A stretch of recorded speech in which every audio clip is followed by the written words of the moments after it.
아멘. 감사합니다. 우리 하나님 말씀 신약성경 로마서 3장 9절로 20절까지 교도하십시다. 로마서 3장 9절부터입니다. 20절까지. 자, 9절 말씀 제가 먼저 봉독하겠습니다. 그러면 어떠하냐? 우리는 나으냐? 결코 아니라. 유대인이나 헬라인이나 다 죄 아래에 있다고 우리가 이미 선언하였느니라. 깨닫는 자도 없고 하나님을 찾는 자도 없고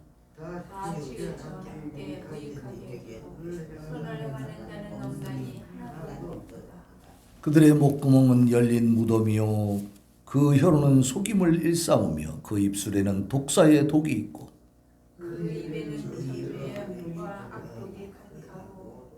그 발은 피 흘리는데 빠른지라 평강의 길을 알지 못하였고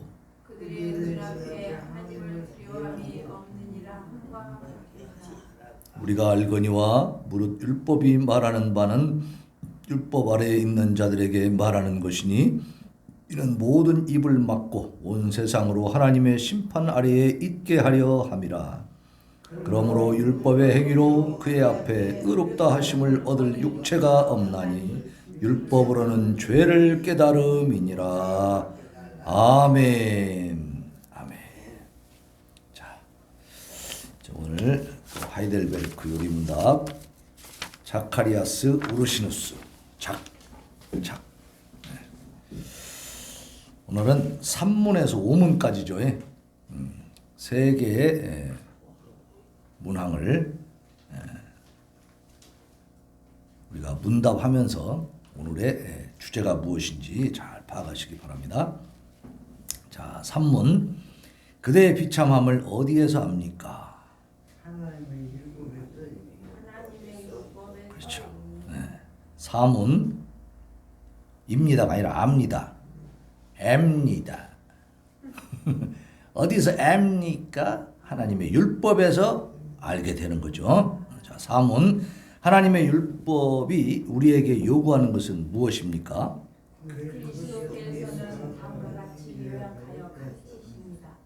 내 마음을 다하고 목숨을 다하고 뜻을 다하여 주 너의 하나님을 사랑하라 하셨으니 이것이 크고 첫째되는 계명이요 둘째도 그와 같으니 내 이웃을 내 자신같이 사랑하라 하셨으니 이 두 계명이 온 율법과 선지자의 강령이니라. 우리가 저 십계명 낭독할 때 항상 같이 낭독하던 그 구절이죠. 자, 5문입니다. 그대는 이 모든 것을 완전하게 지킬 수 있습니까? 절대로 지킬 수 없습니다. 나는 본성적으로 하나님과 나의 이웃을 미워하는 성향이 있기 때문입니다. 인정합니까, 여러분? 인정합니까? 자백합니까?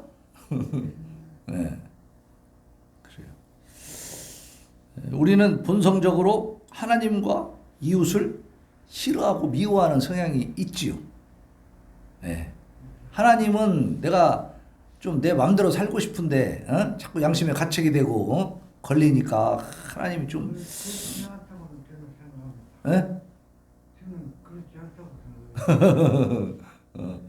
우리 장로님은 그냥 오로지 하나님 뜻대로 살려고 하는 마음이 소원이 있기 때문에. 근데 일반적으로 사람들의 마음속 깊은 곳에는 제멋대로 하고 싶은 마음이 있다 이 말이에요. 그렇죠? 또 이웃과의 관계에서도 처음에 딱 만나면 그 사람을 막 사랑해주고 도와주고 막 정말 막 어떻게 사랑하고 도와주고 또 뭐가 있어요? 용서해주고 막 그냥 그 사람 위해서 내가 헌신하고 봉사하고 막 희생하고 싶다 이런 생각이 들어요? 아니지. 어떻게든지 저놈을 잘 이용해야 내가 한번 살아볼까 이 생각을 하게 되는 거잖아요. 저놈이 나한테 유익이 될까? 손해가 될까? 그죠? 살면서도 사실은 우리의 이익과 우리의 편의와 우리 자신을 먼저 생각하는 게 우리의 모습이죠. 그게 본성이에요, 본성. 그렇기 때문에 하나님의 말씀을 우리가 지킬 수가 있다는 거예요, 없다는 거예요? 없다. 하나님의 말씀을 완전하게 지킬 수 있습니까? 그러면 뭐라고 대답해야 돼요? 아니요.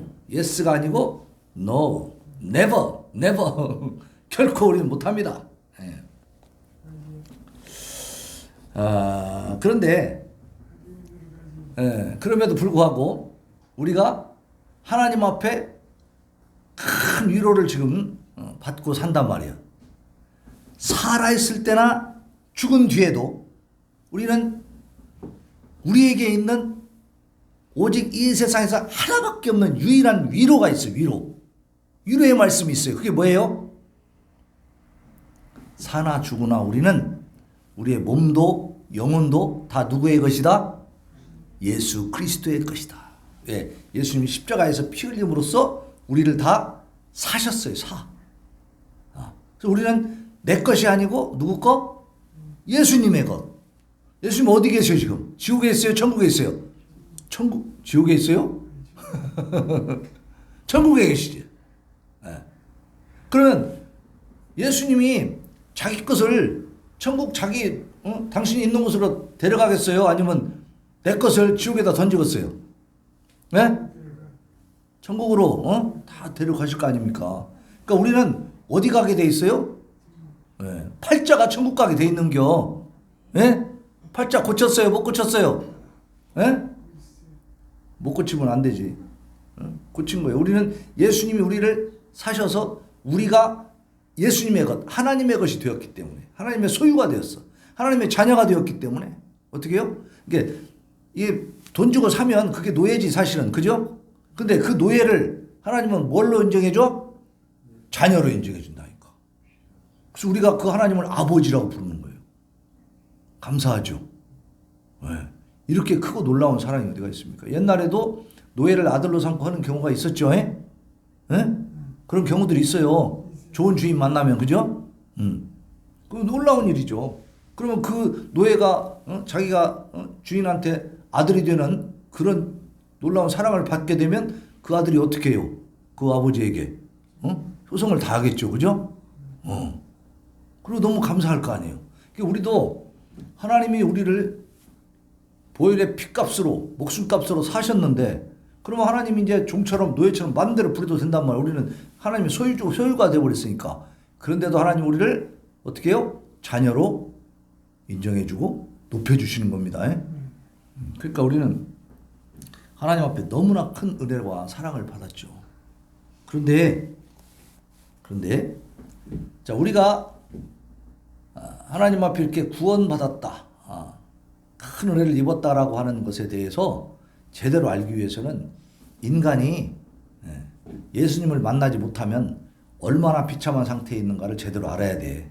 그러니까 믿지 않는 사람들이 지금 우리는 그래도 다행히 예수님을 영접하고 하나님의 자녀가 되어 있지만 그렇지 못했다면 가정으로 하고 또 지금 현재도 예수님을 만나지 못한 사람들의 운명이 어떤가, 그것을 우리가 정확하게 알 필요가 있습니다. 그래서 오늘은 우리가 비참하다 하는 것이 무엇인가, 그것을 어디에서 알고 또 어떻게 알게 되는가라는 것에 대해서 좀 자세하게 잠깐 살펴봅니다. 자, 비참이라고 하는 것은 죄책과 형벌의 악을 다 포함하는 거예요. 그러니까 죄라고 하는 개념보다 더 포괄적인 의미를 가지고 있어요. 죄는 그 자체로 나쁜 거지만 이 비참함이라고 하는 것은 죄를 지면 거기에 책임을 져야 되겠죠. 그럼 그 책임이 뭐예요? 형벌을 받는 거지. 살인을 했으면 어떻게 해요? 거기에 대한 처벌을 받게 돼 있죠. 거기에 대한 죄에 대한 책임 때문에 처벌을 받는 거야. 형벌의 악이 또 포함이 되는 거예요. 그러니까 이 비참함은 죄 자체만이 아니라 죄로 인한 어떻게 해요? 책임과 그 책임에 따른 형벌까지 다 포함하는 개념이. 그래서 이제 비참함이라는 것이. 그러니까 죄를 짓고 그 죄책감, 그 책임 때문에 말하자면 처벌을 받게 되면 이 사람이 지금 행복해진 거예요? 비참해진 거예요? 비참해지는 거죠. 그죠? 그래서 비참함이라고 하는 것은 타락 이후에 사람의 처절한 상태예요. 두 가지 큰 악으로 이루어져 있습니다. 비참함이라고 하는 것은 인간 본성이 부패하고 죄악되고 하나님으로부터 멀어져 있다는 거예요. 그러니까 아담이 에덴 동산에서 타락한 이후, 죄를 범한 이후로 거기서 쫓겨났을 때 그때부터 인간은 본성이 부패해 버렸어요. 그리고 죄악되고 그렇기 때문에 하나님과 가까워야 멀어요. 하나님과 멀어져 있다고 말해요. 두 번째는 이 부패성으로 인해서 인류가 영원한 정죄 아래에 있습니다. 모든 인류가 다 정죄 아래에 있어. 하나님으로부터 거부가 됐어. 그래서 거부되어도 마땅한 상태다 이 말이에요. 왜냐면 하나님의 뜻을 어겼기 때문에 그 아담의 후손들은 하나님이 거부해도 당연한 거예요. 하나님이 버려. 하나님이 완전히 단절시켜가지고 지옥에 던져 넣어도 할 말이 있어 없어? 할 말이 없는 존재가 인류입니다. 그게 인간이에요. 인간의 모습. 이런 우리의 이 비참함을 아는 지식을 어디서부터 얻어지느냐? 하나님의 율법으로부터 얻어지는 거야. 말씀으로부터 얻어진다 그 말이에요. 하나님의 말씀이 없었다면 우리가 그런 처지에 있다는 것을 알아야 몰라요? 전혀 모르는 거죠. 전혀 몰라. 그래서 우리 20절 봅시다. 본문 말씀 20절. 본문 20절. 자, 시작. 그러므로 본문 20절입니다. 빨리 찾아요. 시작. 그러므로 율법의 행위로 그의 앞에 의롭다 하심을 얻을 육체가 없나니 율법으로는 죄를 깨달음이니라. 자, 율법의 행위로 하나님이 법을 주셨는데 이 말씀을 보니까 그 법을 순종하고 그 법을 지킴으로 그의 앞에 의롭다 하고 인정받을 수 있는 사람이 있어요 없어요? 없어. 그래서 신명기 27장 26절에 보면 이 율법의 말씀을 실행하지 아니하는 자는 저주를 받을 것이라 할 것이요 모든 백성은 아멘 할지니라. 그러니까 그 모세오경에 레위 신명기 앞에 창세기 출애굽기 10계명서부터 해가지고 그 뒤로 레위기까지 막 법이 많이 나옵니다. 그 법을 다 제대로 하나님의 말씀을 준행하여 지키지 못하면 어떻게 된다고요? 저주를 받는다. 저주. 그리고 모든 백성은 아멘 해라. 예, 우리가 불순종하면 저주를 받겠습니다. 아멘. 그러니까 이제 빼도 박도 못하는 거죠. 어기면 저주 받는 게 당연한 거예요, 억울한 거예요? 당연한 것이 되어버렸어요. 그래서 하나님의 율법이 우리에게 요구하는 것은 예수님이 딱 가르쳐 주셨어요. 구약에 수많은 법, 620 몇 가지가 된다고 하는 그 법이 있는데 그 많은 법을 예수님이 딱 두 가지로 딱 요약을 해 주셨어요.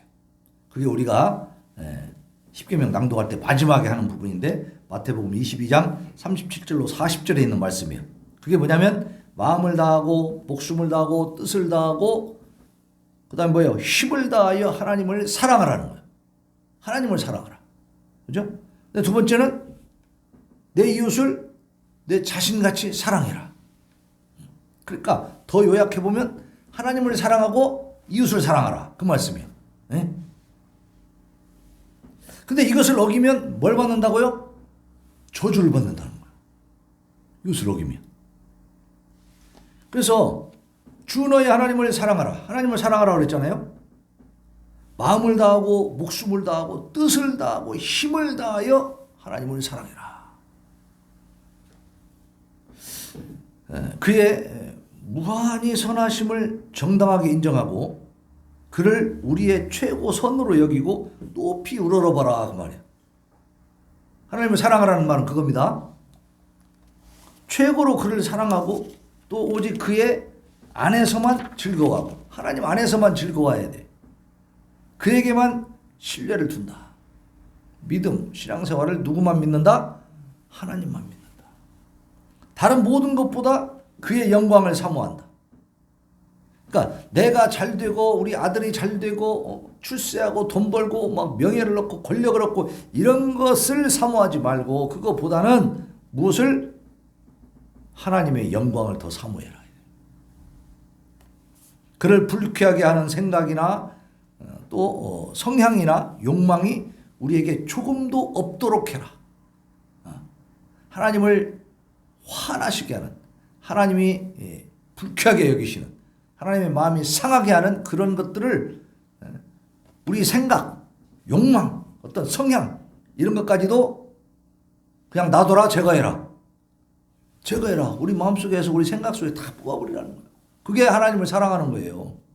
또 우리가 극진히 아끼는 모든 것들을 다 잃어버리거나 극심한 재난을 당할 때라도 그분과의 교제로부터 분리되거나 사소한 일에서라도 그를 결코 거스르지 않는 것이에요. 우리가 갖고 있는 모든 것들을 다 잃어버려도 하나님을 배반해라. 하나님을 사랑해라. 그래도 하나님을 사랑해라. 그것이 하나님 사랑하는 거예요. 하나님 사랑하는 게 쉬워요? 어려워요? 어려워요. 쉽지 않습니다. 그죠? 네, 쉽지 않아요. 자, 우리로 말미암아서 오직 하나님만이 영광을 받으시도록 모든 일을 도모하는 거예요.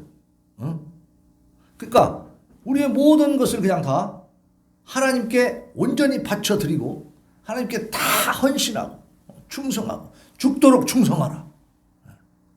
그러니까 하나님께 우리의 전인격적인 그런 헌신을 하라는 얘기예요.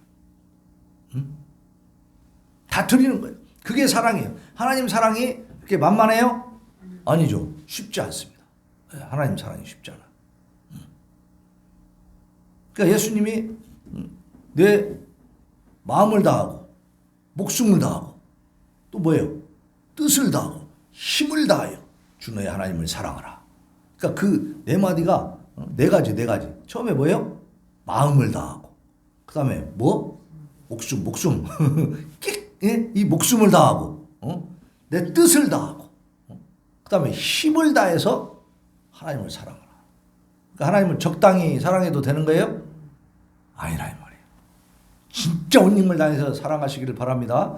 그것이 맞는 지금 순종이야. 그냥 교회 왔다 갔다 하면서 그냥 내가 예수님 믿는다고 그냥 생각하고 있는 거 그냥 교회 다니면 됐지 뭐 이렇게 하는 이 정도로는 안 된다 이 말이에요. 우리가 가지고 있는 모든 걸 다 들여서 최선을 다해서 그냥 우리가 그냥 우리 가진 소중한 것들이 다 깨 부서져도 그래도 하나님을 사랑할 수 있는. 그래서 이때 제가 뭔 생각을 했냐면 우크라이나 사람들을 생각을 해봤어요. 그 처참하게 억울하게 러시아에 의해서 공격받아가지고 막 그 건물들이 무너지면서 그 속에서 죽어가는 그 어린아이들과 그 민간인 부녀자들 막 자기 아내를 뺏겨가지고 거기서 막 윤간당하는 이런 막 고통스러운 상황 속에서 과연 그 사람들이 어떻게 살아남을 수 있겠는가? 그런 상황 속에서 하나님을 사랑할 수 있겠는가? 할 수 있겠어요, 없겠어요? 단호하게 없다고 그래. 그러나 이 예수님의 명령은 주 너의 하나님을 사랑하라고 하는 이 명령은 그런 상황에서도 하나님을 사랑하라는 겁니다.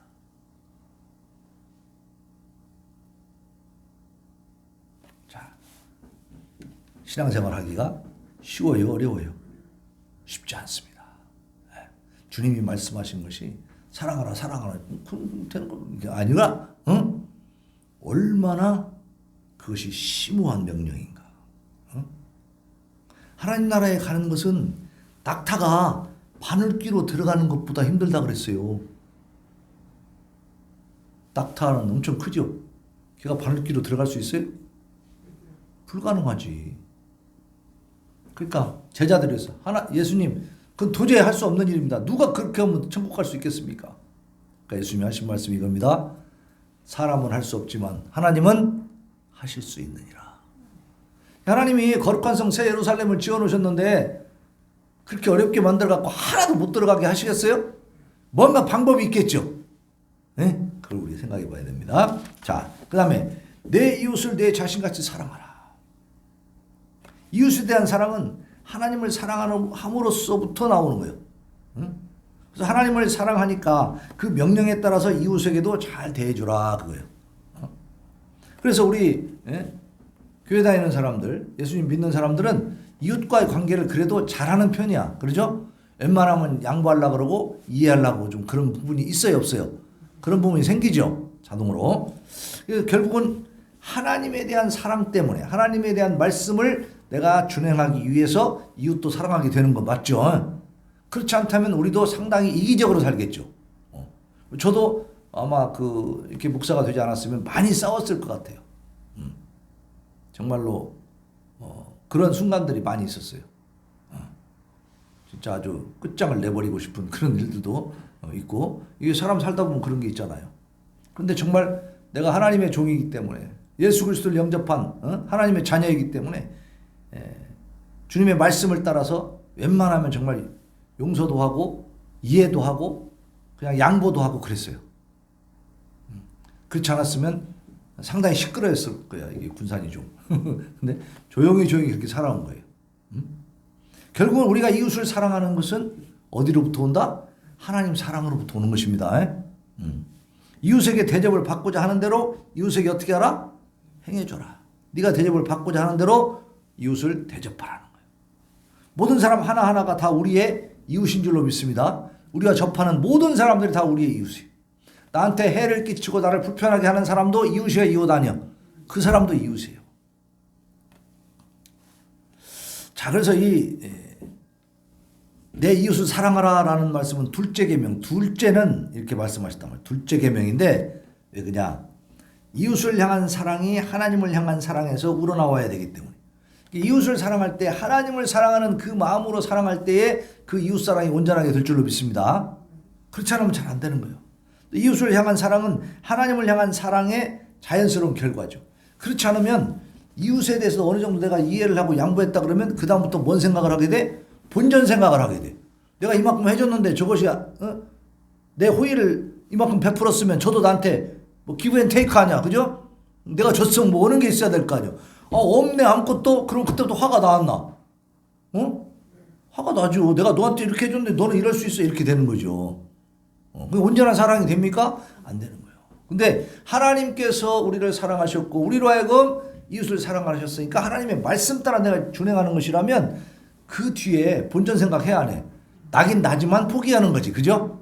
좀 기분은 나쁘지만 내가 그렇게 잘해줬는데도 나를 배신하고 나한테 그 어떤 은혜를 갚는 그 착한 행실을 하는 게 아니고 엉뚱한 짓을 하고 다녀. 그럼 정말 화가 나죠.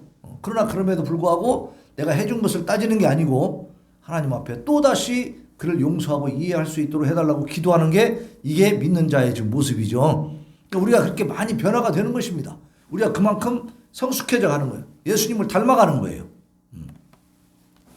자, 그런데 그럼에도 불구하고 우리가 사실상 이웃을 사랑하는 것을 정말 주님이 명령한 만큼 완전하게 사랑할 수는 없죠. 그렇게는 못하죠. 그래서 우리가 이 모든 것을 완전하게 지킬 수 있는가 이렇게 물어봤을 때 하나님 사랑과 이웃 사랑을 하나님 보시기에 막 완전히 기뻐하실 수 있도록 하나도 흠없이 정없이 정말 완벽하게 그렇게 사랑할 수 있을까요? 없죠. 그래서 절대로 지킬 수 없다 이렇게 대답하지 않습니까? 우리는 본성적으로 하나님과 우리의 이웃을 미워하는 성향이 있어 우리 안에. 그렇기 때문에 우리가 마음 놓고 그냥 멍청하니 이렇게 무방비 상태로 있으면 이 마음속에서 우러나는 걸 가만히 보면 어때요? 구중물이 올라와. 진짜 막 분노도 올라오고 막 짜증도 올라오고 막 별별 생각들이 다 올라오는 거예요. 그래서 우리의 비참함을 율법에서 알 수 있는 두 가지 방법은 뭐냐? 우리 자신을 율법에 비추어서 보는 것이고 율법의 저주를 우리 자신에게 적용시키는 거예요. 자, 비참함을 어떻게 발견할 수 있느냐? 우리 자신을 율법에 비추어 보면은 우리에게는 하나님을 향한 반감과 미움이 훨씬 더 많아. 하나님 사랑하고 하나님 좋아하고 하나님 뜻대로 살려고 하는 이 소원보다는 더 깊은 곳을 들어가 보면 막 어떻게든지 막 하나님을 떠나고 싶고 내 멋대로 좀 해보고 싶고 막 하는 그런 어떤 욕망들이 막 꿈틀거리고 있다고 말이야. 자, 이런 것들이 있으면 결국 우리가 천국 가요, 저주받아요. 저주받게 돼 있어요. 저주받게 돼 있어. 또 우리에게는 이웃에 대한 사랑보다는 어때요? 그 사람들을 미워하는 적대감이 있어, 적대감. 저것이 왜 우리 집에다 저렇게 하지? 막 이런 생각. 나한테 지금 뭐 너가 심정이 있다고 저러는 거야. 막 이러면서 상당히 이웃에 대한 일단 적대감이, 적이가 우리 속에 자연스럽게 막 솟아 올라온다. 우리가 부패했기 때문에, 우리의 부패성 때문에 그런 겁니다. 자, 그거 증거가 있어요. 자, 10절부터 우리 본문 말씀, 오늘 본 본문 10절부터 봅시다. 10절. 자, 시작. 기록된 바 의인은 없나니 하나도 없으며 깨닫는 자도 없고 하나님을 찾는 자도 없고 다 치우쳐 함께 무익하게 되고 선을 행하는 자는 없나니 하나도 없도다. 그들의 목구멍은 열린 무덤이요 그 혀로는 속임을 일삼으며 그 입술에는 독사의 독이 있고 그 입에는 저주와 악독이 가득하고 그 발은 피 흘리는 데 빠른지라 파멸과 고생이 그 길에 있어 평강의 길을 알지 못하였고 그들의 눈앞에 하나님을 두려워함이 없느니라 함과 같으니. 자, 안 믿는 사람들이 예수님 모르는 사람들이 하나님 두려워해 안 두려워해? 별로 안 두려워하죠. 눈에 안 보이니까. 그래서 의인이 하나도 없다는 거예요. 우리 자신도 사실상 하나님의 뜻을 알고 하나님 말씀대로 살려고 이렇게 교회 나서 예배드리고 찬양하고 기도하지만 우리가 스스로 돌아봤을 때 하나님 앞에 완전하게 하나님 뜻을 다 준행하며 살아요? 못 살아요? 그렇게 못 살고 있지. 이웃을 사랑하려고 해도 잘 안 될 때가 있어요? 없어요? 있지. 그래서 죄를 자꾸 져요. 그렇기 때문에 우리도 결국은 어떻게 해요? 우리가 율법을 보고 말씀을 보고 거기에 나를 비춰보니까 어때요? 나는 천국 갈 자예요? 저주받을 자예요? 저주받을 수밖에 없는 존재예요. 저주받을 수밖에 없어요. 자, 3단 논법에 의해서 우리의 비참함을 한번 논리적으로 정리를 해봅니다. 자, 먼저 대전제가 있는데 뭐냐면 누구든지 율법책에 기록된 대로 모든 일을 항상 행하지 아니하는 자는 저주 아래에 있다 그랬어. 말씀에 의해서 보면, 그죠? 그러면 우리는 율법책에 기록된 대로 모든 일을 항상 행합니까? 행하지 못합니까? 행하지 못해. 그렇다면 우리는 저주 아래에 있는 거지. 그죠? 항상 하나님의 법 안에 있어야만이 된다고 하는 것이 하나님의 말씀이고 그 하나님의 말씀대로 행하지 못하면 저주받는다 그랬는데 우리는 어떻게 하고 있어? 우리는 하나님의 말씀대로 하지 못하고 있네. 부족한 부분이 있어요. 그러다 보니까 우리는 결국 저주를 받아야 안 받아요? 받는 존재다 이 말이에요. 저주 받을 수밖에 없고 저주 받는 것이 억울해요? 당연해요? 당연한 존재라는 사실입니다. 당연한 존재. 그래서 대전제는 하나님의 율법, 말씀이고 소전제는 우리가 행한 일에 대한 지식. 그게 뭐예요? 우리는 하나님 앞에 죄를 짓고 있다는 사실이에요. 결론은 뭐예요? 죄로 인해서 우리를 정죄하는 율법의 선고를 인정할 수밖에. 율법의 선고는 뭐예요? 죄를 지으면 율법을 어기면 어떻게 된다? 저주받는다. 그래서 양심이라고 하는 것은 이 3단 논법이 마음에 형성된 거예요. 그래서 내가 뭔가 양심이라고 하는 법에 의해서 내가 잘못한 것을 스스로 알아요, 몰라요? 스스로 깨닫고 하는 거지. 그러다 보니까 내가 저주받고 하나님 앞에 처벌받는 것이 당연해, 억울해? 당연한 것이에요. 당연한 거. 그러니까 우리의 이 모습은 오늘 9절 말씀처럼 그러면 어떠하냐? 우리는 나으냐? 결코 아니라. 유대인이나 헬라인이나 다 죄 아래에 있다고 우리가 이미 선언하였느니라. 유대인은 하나님의 백성들이요. 헬라인은 이방인들이 하나님 모르는 자들이. 그러니까 다시 말하면 지금 우리 시대에 이것을 적용해 보면 교회 안에 있는 교인들, 하나님을 믿는 성도들이나 또 믿지 않는 불신자들이나 다 어떻다고요? 똑같이 죄 아래에 있다는 거예요. 자, 결론입니다. 그러면 이 죄 아래에서 결국 저주받을 수밖에 없는 우리는 비참합니까? 행복합니까? 비참한 존재, 비참한 존재. 아무리 노력해도 아무리 애를 써도 율법을 다 지킬 수가 있다는 거예요, 없다는 거예요? 없다는 거예요. 율법을 지킬 수 없으면 저주를 받아야 안 받아요? 받아요. 그게 우리의 비참한 모습이요. 우리는 도저히 헤어날 길이 없다는 말이에요. 이 비참함을 제대로 알아야 돼. 세상 사람은 이 비참함에 대해서 알아야 몰라요? 모르는 거야. 그러니까 하나님을 두려워하지 않아. 예수 안 믿어도 상관없다고 생각해. 교회 안 가도 아무 상관없다고 생각하는 거야. 영적인 지식이 없으니까. 이게 얼마나 비참한 일인지를 모르니까 그런 거야. 자, 율법의 선고로 말미암아 슬픔과 절망이 우리에게 생기게 됩니다. 그럼 그 해결책이 있어야 돼, 없어야 돼? 있어야지. 하나님이 다 저주해서 전부 지옥에 쳐놓을 것 같으면 성경을 계시해 줬어, 안 해줬어?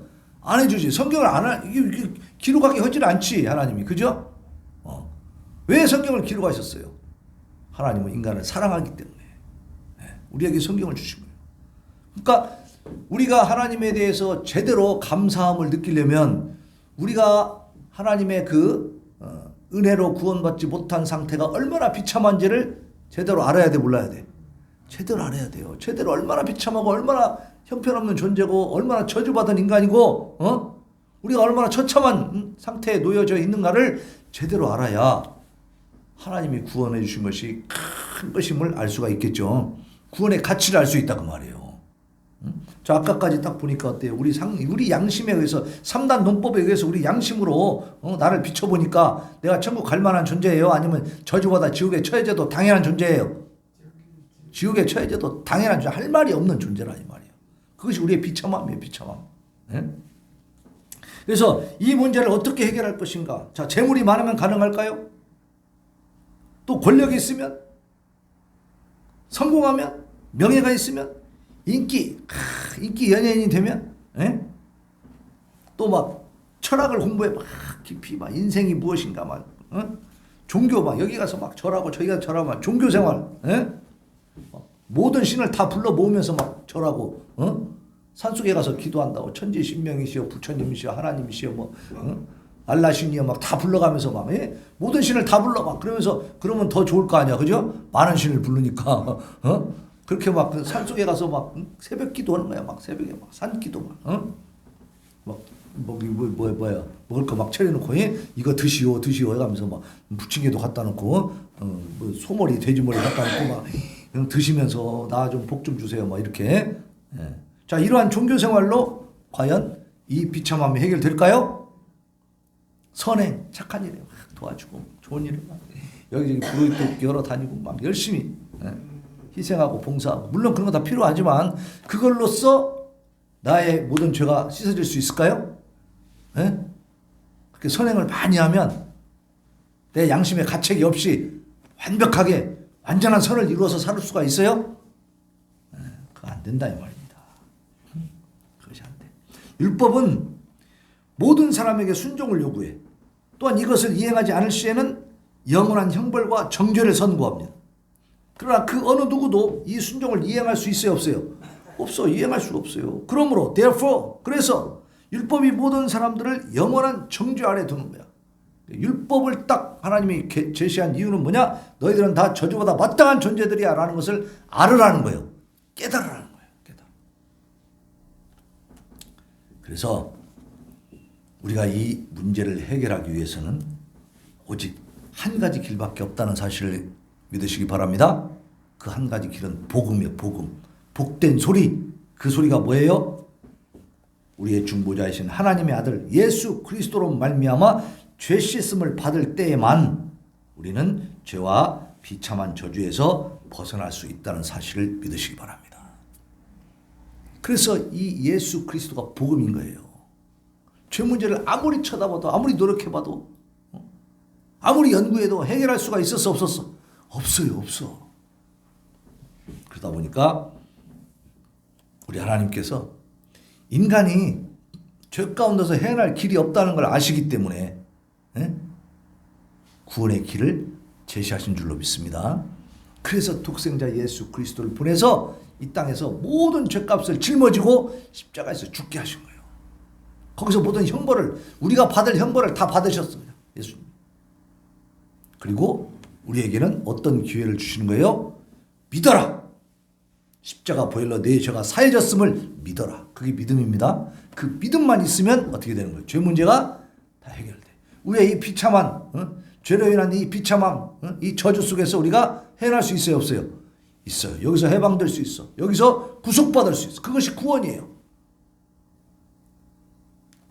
로마서 3장 23절 24절에 보면 모든 사람이 죄를 범하였음에 하나님의 영광에 이르지 못하더니 그리스도 예수 안에 있는 속량으로 말미암아 하나님의 은혜로 값없이 의롭다 하심을 얻은 자 되었느니라. 우리가 예수님 십자가 지시는데 보태준 거 있어요? 그런 얘기 하잖아. 막 술 많이 먹는, 야, 술 좀 먹지 마. 너 나 술 먹는데 보태준 거 있어? 그렇게 얘기하죠. 술 한 번 사준 적 있어요, 네가? 조용히 해. 내가 내 돈 내고 내가 먹고 싶어서 내 술 내가 먹는데 네가 왜 상관이냐고 막 그러죠. 자, 우리가 예수님 십자가 지는데 보태준 거 있어요? 근데 예수님은 어땠어요? 우리를 이 죄와 비참함에서 구원하시기 위한 길을 열으신 겁니다. 그러니까 하나님의 사랑은 우리가 측량할 수 있어요, 없어요? 세상에 있는 사람들 간의 인간 간의 관계 속에서의 사랑에 비교가 돼야 안 돼요? 안 돼요. 너무너무 큰 사랑이고 너무너무 감사한 은혜죠, 그게. 그게 값없이 주시는 거예요. 그게 은혜죠. 값없이 받는 게 은혜거든. 예? 모든 사람이 죄를 범했어요. 그래서 하나님의 영광에 이를 수가 없어. 하나님의 자녀될 수가 없는 거야. 하나님의 자녀들은 하나님의 영광에 이르는 줄로 믿습니다. 왕의 자녀들은 어때요? 왕자들은 왕의 영광을 같이 누리잖아요. 그죠? 이 대신들이 아무리 나이를 많이 먹었어도 왕자한테 어이 김왕자, 어이 김동주 왕자 일로 와봐. 그래요? 왕자는 나이가 적어도 대신들이 감히 야를 못해. 그죠? 선생님도 세워서 이제 가르치잖아요.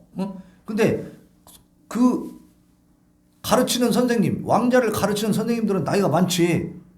그 왕자는 어려. 이제 5살, 6살, 뭐 7살 이때부터 이제 가르치잖아요. 근데 그 가르치는 애기 왕자라도 가르치는 선생님들이 이놈 종아리 걷어 막 그렇게 해요?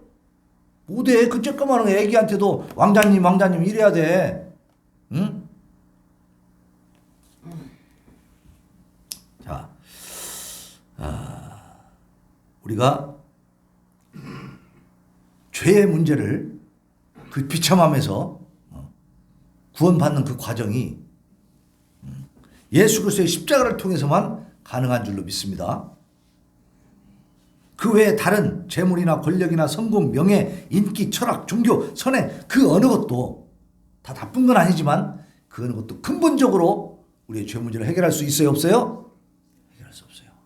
우리의 죄 문제를 해결할 수 있는 것은 오직 예수 그리스도의 십자가 보혈뿐입니다. 하나님은 법을 만들어놨어요. 죄를 지으면 어떻게 해요? 처벌받아야 돼. 그러니까 우리는 값없이 은혜를 받고 있지만, 그러나 우리 대신 값을 치렀어요, 안 치렀어요? 하나님은 예수 그리스도 독생자를 보내가지고 하나님 직접 내려오셔서 인간의 죄를 대신 짊어져 버렸다니까. 그 하나님의 법이 그러니까 제대로 잘 이렇게 진행이 된 거예요? 아니면 법이 좀 없어진 거예요? 법대로 한 거예요, 법대로. 그래서 나무에 달린 자마다 다 저주를 받은 거라고 그랬거든요. 그러니까 우리가 율법상으로 볼 때는 다 저주받은 자잖아. 그러니까 우리가 저주에서 헤어날 길이 없어. 그러니까 저주를 받아 영원히 지옥에 처해져야 되는데 예수님이 나무에 달려버렸잖아요. 예수님이 저주를 받았잖아요. 예수님 대신 저주를 받았어요. 우리 대신 저주를 받은 거예요. 그래서 우리가 예수님의 은혜로, 하나님의 은혜로 값없이 죄사함을 받았어요. 그래서 하나님의 자녀가 된 줄로 믿습니다. 그러니까 우리의 구원은 값싼 거예요, 값진 거예요? 엄청나게 값진 겁니다. 하나님의 목숨으로 우리를 구해 주셨습니다. 우리 대신에 하나님이 십자가를 지시고 형벌을 받으셨어요. 우리 죄의 형벌. 우리 영혼이 저주받을 수밖에 없는 존재이지만 하나님이 우리를 대신해서 저주를 받으시고 우리를 저주받지 않게 해주신 거예요. 감사하시기 바랍니다. 하나님 앞에 진정한 감사를 가지고. 우리가 하나님 앞에 나오는 것은 당연한 거지, 사실. 그죠? 그렇게 놀라운 은혜를 받았는데 감사하지 않으면 안 되죠. 아까 차 타고 오면서 손영환 목사님 얘기도 했는데 그 목사님도 하나님의 말씀, 그러니까 우리가 이제 우리의 힘으로, 우리의 노력으로, 우리의 어떤 행위로 구원받을 수 없지만 구원받은 우리는 그 말씀을 준행해서 하나님 앞에 영광을 돌려야 될 줄로 믿습니다. 근데 그 손영환 목사님은 자기 아들 둘을 총으로 쏴서 죽인 그 안재선이라는 사람을 자기 아들로 삼았어. 양아들 삼아가지고 끝까지 자기 호적에 올리고요. 그 아이를 잘 돌봤다니까. 그러니까 모든 사람들이 저 사람은 사랑의 원자탄이다. 그래, 원자탄. 사람이 할 수 없는 일을 한 거죠. 인간이 할 수 없는 일이잖아요. 근데 그분이 그렇게 행동한 이유는 뭐냐? 하나님의 말씀이, 예수님이 말씀해 주셨다. 원수를 사랑하라고 했지 않냐? 말씀대로 실천한 줄로 믿습니다. 그리고 거기 한센병 환자들, 거기에서 그 봉사할 때도 사람들이 그 문둥병 환자들이 너무너무 그 목사님을 존경하고 좋아했어요. 왜냐하면 진정으로 사랑했으니까. 그 환자들을 막 정말 섬겼어. 심지어는 사람이 발 같은데 이제 그 한센병 환자들은 여기 살이 썩어 들어가잖아요. 거기를 막 골마 터지고 막 썩어 들어가는데 그 발이 이제 썩어 들어가는, 그래서 걷지를 못하는 환자가 있었나 봐. 이제 그 상처를 입으로 빨아주면 도끼가 빠지면서 산다, 이런 얘기가 있었대요, 그 당시에. 그러니까 목사님이 그 환자의 발바닥을, 그 상처를 막 진짜 입으로 빨아서 고름을 빼내는 거야. 그걸 이제 한센병 환자들이 다 보는 거예요, 옆에서.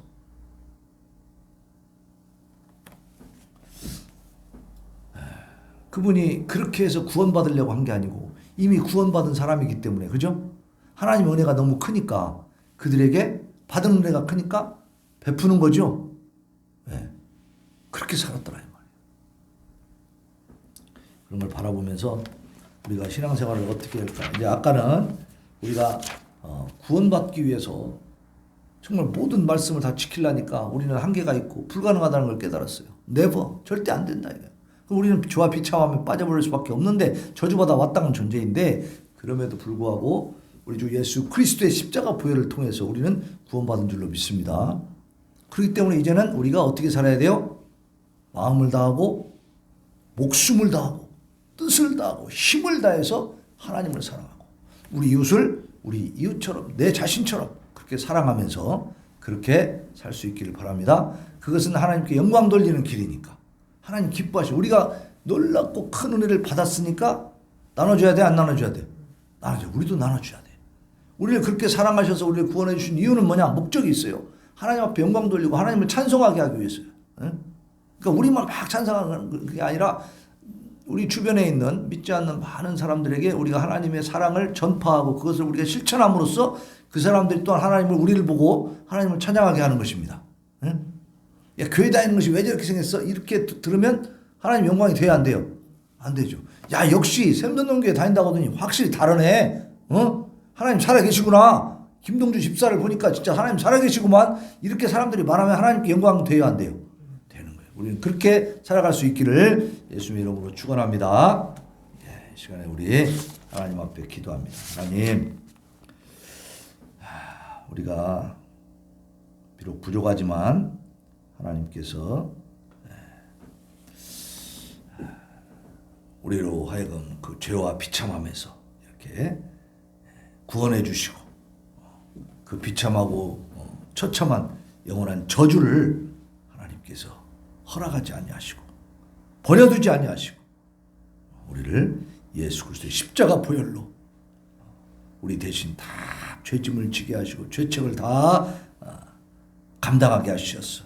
그걸 믿는 우리에게 하나님의 자녀가 되는 권세를 주셨어요. 이제는 죄의 노예요, 죄의 종이 아니라 하나님의 자녀요, 하나님의 귀한 백성으로서 하나님을 향해서, 천국을 향해서 나아갈 수 있는 놀라운 은혜를 주신 것을 감사를 드립니다. 하나님, 이 크신 은혜를 우리가 받았으니 이제 우리도 하나님 앞에 이것을 돌려드리게 하여 주시옵소서. 이 땅에서 우리가 할 수 있는 한 최선을 다해서 주의 영광을 위해서 하나님을 사랑하고 이웃을 사랑할 수 있도록 하나님 우리에게 힘과 능력과 지혜와 명철을 주시고, 헌신하는 마음, 진심으로 감사하는 마음, 진심으로 아버지 희생할 수 있는, 충성할 수 있는 은혜를 허락하여 주옵소서. 하나님 앞에 부르짖어 기도합니다. 주여, 주여, 주여.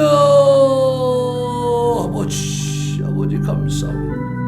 우리 하나님 참으로 부족하고 어리석은 하나님께서 사랑하여 주셨습니다. 세상에서 가장 존귀한 존재로 세워주심을 감사를 드립니다. 아버지 하나님, 우리는 저주받아 마땅한 존재였습니다. 죄로 인한 비참함에 결국 아버지와 영원한 지옥불의 형벌에 처해질 수밖에 없는 저희들, 그래도 우리는 할 말이 없는 존재들이었습니다. 그럼에도 불구하고 우리 주 예수 그리스도를 이 땅에 보시니 하나님 십자가에 그 피를 흘리게 하심으로 말미암아 우리의 죄가를 다 도말하시고 이제 참으로 하나님의 자녀로서 죄의 노예요, 죄의 종이 아니라 하나님의 자녀요, 하나님의 백성으로서 이제는 저 천국 백성의 티켓과 자격증을 가지고 아버지여, 하나님을 섬기며 하나님을 사랑하며 이웃을 사랑하며 복되게 살아갈 수 있도록 우리에게 은혜를 베풀어 주시고 특권을 주시고, 아버지 이제는 그 은혜에 감사